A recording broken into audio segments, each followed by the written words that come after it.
سعودی وزارت داخلہ نے کہا ہے کہ ویکسین نہ لگوانے والے غیر ملکیوں پر جرمانہ عائد نہیں کیا جائے گا۔ تاہم وزارت داخلہ کے مطابق 1 اگست تک عوامی مقامات اور پبلک اور نجی دفاتر میں جانے والوں کے لیے ویکسین لگوانا ضروری ہوگا۔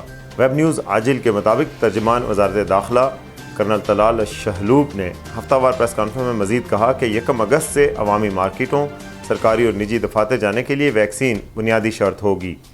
ویکسین نہ لگوانے والے سرکاری اور نجی اداروں، اسکولز اور شاپنگ مالز وغیرہ میں داخل نہ ہو سکیں گے۔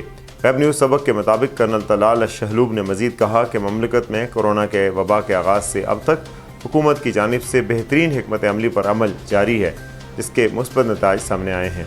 کورونا سے محفوظ رہنے کے لیے وزارت صحت نے جو قواعد و ضوابط وضع کیے ہیں ان پر عمل کرنا اشد ضروری ہے۔ انہوں نے مزید کہا کہ مقررہ ضوابط کے مطابق بیرون ملک سے آنے والوں کو آئسولیشن اور قرنطینہ کی پابندی کرنا لازم ہے۔ ایسا نہ کرنے والوں پر 2 لاکھ ریال اور 2 برس تک قید کی سزا دی جا سکتی ہے یا دونوں سزائیں بیک وقت بھی دی جا سکتی ہیں۔